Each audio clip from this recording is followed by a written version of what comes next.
Hey guys, and welcome back to the channel. It is the tournament before the US Open, the final preparations for the last Grand Slam of the year. It's Cincinnati, it's Cincy baby, and we can't wait to get into this one. It's a bit of a weird one after the Olympics, post-Olympics. We had Montreal, of course, and Toronto, the ATP and WTA, and the National Bank Open. And now in Cincinnati, it's been back-to-back and very quick. And then all of a sudden, we'll be thrown into US Open season. And definitely a weird year for the North American swing, but a fast-paced one, that's for sure. And a lot of tennis. So if you love your tennis, then can you really complain? Before we get into it, though, remember to hit that like button, do subscribe if you're new, and do leave a rating or review if you're listening on a podcast platform. So we're going to get into the draw for the ATP side in this video and this podcast and just talk mainly about each and every single match. From the first round, I'll pick my winners, we'll work our way through the draw, and eventually I'll give you guys my champion. Biggest omissions on the men's side. Novak Djokovic, the defending champion from last year, who played an all-time classic three-setter against Carlos Alcaraz, beating the Spaniard in the end. He is, well, I'll just say he's not missing, but he is not in the draw. He decided not to play, and that's probably because he completed tennis and completed what he set out to do this year in winning the Olympic gold medal. So, look, I feel like anything after now is a bonus for him, and he'll want to be nice and fresh for the US Open, where he'll want to make a good run of it and potentially challenge for the title there as well and give his knee some time to rest. So it makes sense. Similarly, known Rafael Nadal, he also said he won't be playing the US Open as well, and he will be playing the Laver Cup, as we all know, but it seems that that could potentially be his last tournament, or I don't know, but either way, he won't be playing any North American swing events anyway, and it seems like he's probably okay to play an exhibition, but doesn't feel like he can compete and potentially win any of these events, and that's what he's all about. So, our number one seed is Jannik, who has a bye, and a couple of question marks around the Italian, though, after he was holding his hip in a three-set loss to Andre Rublev this week last week now, in Montreal, and he was stretching it out, and of course he's had some issues with it earlier this year, and I do wonder whether he's come back too early potentially, or whether it's still 100%, or is it something he's managing, and he doesn't want it to get to a stage where he has to have major surgery on it like Murray did, and hips are strange ones from what I know. I'm not a doctor, but from what I know, they can be a bit fiddly. So we'll see. We'll see how he gets on, but as long as he's fit, he'll be up there, of course, to contend for this title. Interesting, though, I would not be surprised if we get to almost lastminute.com and he potentially pulls out, by the way, just to let you know. Or if he potentially pulls out of a match during Cincinnati or before it. So keep an eye out for how he's looking physically more than anything. He has a bye, so he won't need to play for the first few days if he does compete. And I think there's a high chance he will at least play the event. It's just how will he look, and then also will he play the whole event if he progresses and goes deep? I'm not too sure. But fingers crossed he is, because when he's firing on all cylinders, he is an incredible player, still the world number one right now as well. Greek Sport has a qualifier in his first round, so we'll go for Greek Sport. Giron and Baez. Now, Baez is seen as more of a clay court specialist. Giron has had some good results, including a win in Newport. It was on grass, but look, the confidence you take from winning your first ATP title against it was Mickelson in the final as well, who's a promising young American talent, is, I mean, it's unparalleled, really, because he's never experienced ATP Tour victory, right?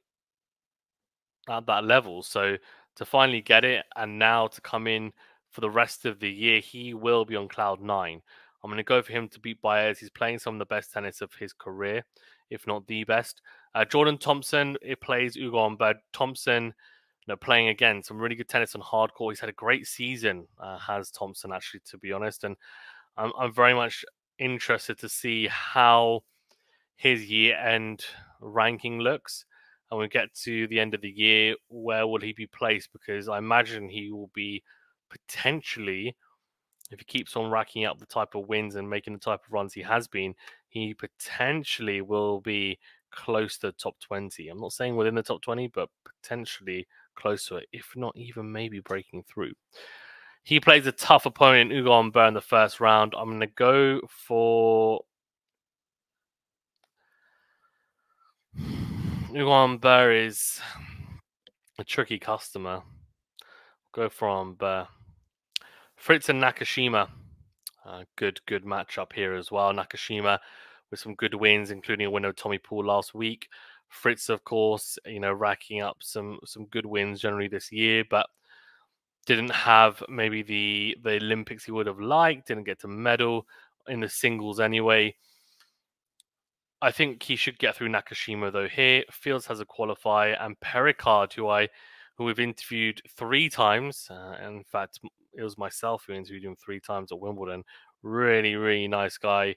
Clearly has his feet firmly on the ground, and the guy is just a beast, an absolute beast. So I would say he will get through Zhang Zhizhen. Obviously a more all-rounded player. Oh, sorry, excuse me. A more all-rounded player, Zhang, but Pericard, Cincinnati is humid, hot conditions. The ball should come through. It'll definitely pop as well at Cincinnati, as we saw in the final with Djokovic and Alcaraz. Pericard has this uncanny ability to be able to pull out 10 different styles of serves and still be able to hit 120-mile-per-hour second serves. So I think he'll put himself in a pretty good position for that one. Rublev and Zverev both have buys, and Khachanov plays Sorundalo. It's a really good first round. I think on a hard court, I'd back Khachanov, though. Matchak plays Purcell. For Matchak, of course, a little Cinderella story with himself and Siniakova in the Olympics, winning the mixed doubles gold, and they had broken up a couple of days prior, and then it looks like they're back together only a few days after then competing in the Olympics and winning gold. So victory does crazy things to people, Pablo Carreño Busta, good to see him back on tour. He plays Seb Korda, who's been playing some really good tennis, won Washington, and then made the semi-finals of Montreal, lost to Popyrin. So look, I mean, he is playing pretty good, in all honesty, and hopefully he carries that on. There's been, some big dips in the form from him, and in his career, if you mapped out his career in terms of wins and the amount of runs he's had at tournaments or results he's had, it would be a very, it would be a prominently oscillating chart, right? It really would be, because he just hasn't been able to sustain for long periods of time a top level, and also hasn't been able to sustain physically as well. He just has had a lot of injuries as well at times, so it hasn't helped his cause, that's for sure. And then we have look, this can only get more serve-bought if it was Isner versus Opelka, but Isner is not playing anymore. We've got Ben Shelton versus Riley Opelka. You're going to see a lot of aces in this matchup, aren't you? And I'm just trying to think. I imagine Opelka will probably hit more, but Shelton has more of an all-round game, I would say, if I'm being fair to him. And I do think that Shelton will get the win. Echeverry and Arnaldi. Arnaldi playing some really good tennis, of course. He's made a final. And he's playing Andrei Rublev in the Montreal final. How he holds up physically after that will be interesting, but I'll go with him, given the form. Marijan has a qualifier, and so does, Dimitrov had catch-up buys. Nori has a qualifier. Tabio's been playing some good tennis, by the way, on hardcore as well. So great to see him translate the confidence that he had on clay onto hardcore and actually managed to pull out some really good results. So kudos to him. I think I'm going to go with Tommy Paul over Caboli. Musetti Jarry's an interesting one because Musetti has been playing some good tennis, of course, but I'm not sure. I'm not sure whether Jarry has been playing well enough as well to actually beat the Italian. I think form-wise, go with Musetti. Fokina, TFO Fokina has been playing some good tennis. He has been as well. Some good wins, including a win over Medvedev last week. TFO has been up and down. He really has been. I'm going to go Fokina. Lehechka, Navone, we'll go Lehechka. Medvedev and Rude both have buys. Felix has a qualifier, as does Draper. Then a pretty tough round for Stefanos Tsitsipas and Jan-Lennard Struff, although on hard court you'd expect Tsitsipas to navigate his way through. However, he hasn't looked great. Did just part with his father as coach. Could it be a little bit of... Sometimes they say when you've taken a big loss or you change something, you have this renewed energy about yourself, or a team has a renewed energy, and you're able to then pull out. It's like the honeymoon phase, right, of a new chapter. I think Tsitsipas might be able to experience that in the first few rounds at Cincinnati anyway, at least. Rune has a tough match in Berrettini, a wild card. Rune has, similar to Tsitsipas, struggled with the coaching side of things, and interestingly, of course, both involved with Mouratoglou in some shape or form throughout their career. Rune split again from Mouratoglou, and he needs to just stick with the coach now for a couple of years, and he needs to re-nail down the type of style he wants to play, in my opinion. Berrettini knows his style and knows his game inside out. Serve, forehand, net play. I mean, he knows what he's about. And backhand slice, he has a certain style, and it's about maximizing his style as much as possible. I actually think Berrettini will cause the upset here against Rune. Manarino has a qualifier, and then Monfils Popperin. Popperin, of course, made the final of the... Sorry, Anadi made the semi-finals, of course, I said earlier, that he made the final in Montreal. Popperin has made the final in Montreal. He plays Gael Monfils. If he's fit, we'll go for Popperin if he's physically feeling okay. And then Carlos Alcaraz has a bye. Now, of course, all eyes on him after his heartbreaking Olympic final loss to Djokovic. It's a different surface, but physically and mentally, I think this year has been a lot. He's played a lot of tennis, and despite missing out on an Australian Open title, not going particularly deep there, he has had deep runs, of course, of Roland Garros winning it, Wimbledon winning it, Olympic final, and it's all been back to back to back. So I wonder physically how he's going to hold up.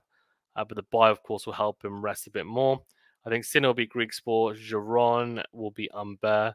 I think Fritz will be Fields, although Fields has been showing some good prowess on hard court as well recently.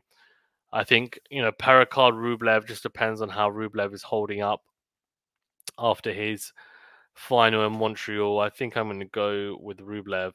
Zverev should be Khachanov. Machak and Korda will go Korda. And then I'm actually going to go with Arnaldi to beat Shelton. I haven't been super impressed with Shelton for the last few months. I think he's looked pretty one-dimensional. Hasn't really improved, if I'm being honest, in the last 6 to 9 months. Sounds harsh, but that's how I see it. Dimitrov to beat Marijan, and then I've got Hakac to beat Nori. Tommy Paul to beat... I'm going to go Tommy Paul to beat Tabia. Musetti to beat Fokina. Medvedev to beat Lehechka. I'm going to go for Felix to beat Casper Ruud. And I'm going to go with Draper to beat Tsitsipas. I think he can beat Tsitsipas. I really do.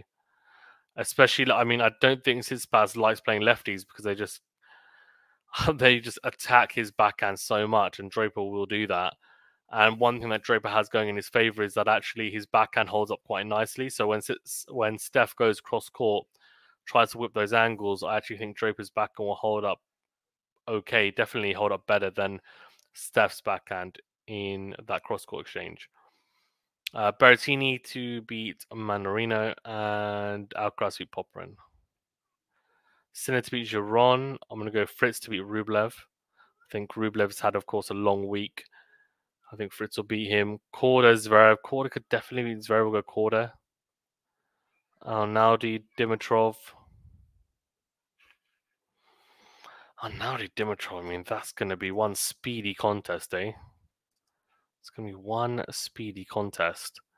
I mean, Seb Korda, of course, beat Zverev only a few days ago in 3 sets. I think he could do it again.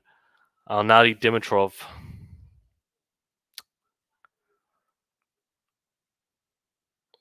I'm going to go Arnaldi. Catch, Tommy Paul. I think Tommy Paul with the crowd. I think he likes the American hard courts. Medvedev, Musetti. I think Medvedev would just be too frustrating for Musetti.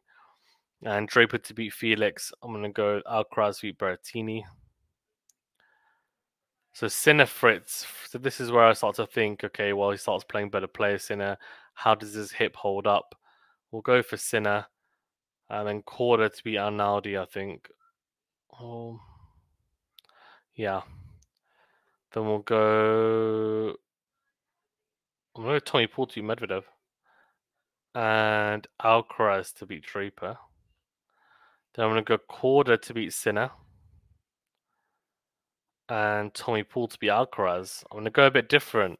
I think Alcaraz had obviously a lot of time on clay at the Olympics and then coming back. And even though Tommy Paul generally for Alcaraz hasn't, it's definitely a tough matchup in terms of the intensity, and they play very long points and very physical matches.